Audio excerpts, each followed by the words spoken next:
હરની boat કાંડ બાદ પણ તંત્રએ બોધપાઠ ન લીધો। કલાભુવન મેદાન પર તાલીમ વિનાના સ્ટાફ સાથે રાઇડ્સ ચાલુ રાખતા લોકોની સુરક્ષા માથે ઝઝૂમતું જોખમ। ગત તારીખ 18મી જાન્યુઆરીના રોજ શહેરના હરની લેક ઝોન ખાતે એક શાળાના 12 બાળકો તથા 2 શિક્ષિકા મળી કુલ 14 લોકો મૃત્યુ પામ્યા હતા। આ ઘટનાના પડઘા સમગ્ર રાજ્યમાં પડ્યા હતા।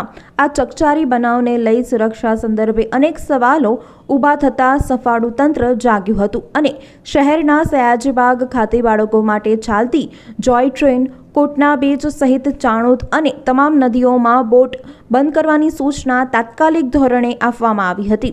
આ હરની કાંડને હજુ તો માંડ 3 મહિના વીત્યા છે, ત્યાં તો શહેરના કલાભુવન મેદાન પર આનંદનો મેળો શરૂ કરી દેવામાં આવ્યો છે। આ મેળામાં લોકોની સુરક્ષાની જવાબદારી કોની? આ આનંદ મેળામાં ચાલતી વિવિધ રાઇડ્સો જેમાં જાયન્ટ વ્હીલ, ઓક્ટો ટોપર્સ અને અન્ય સાધનો લોકોના આનંદ માટે ચલાવવામાં આવી રહ્યા છે।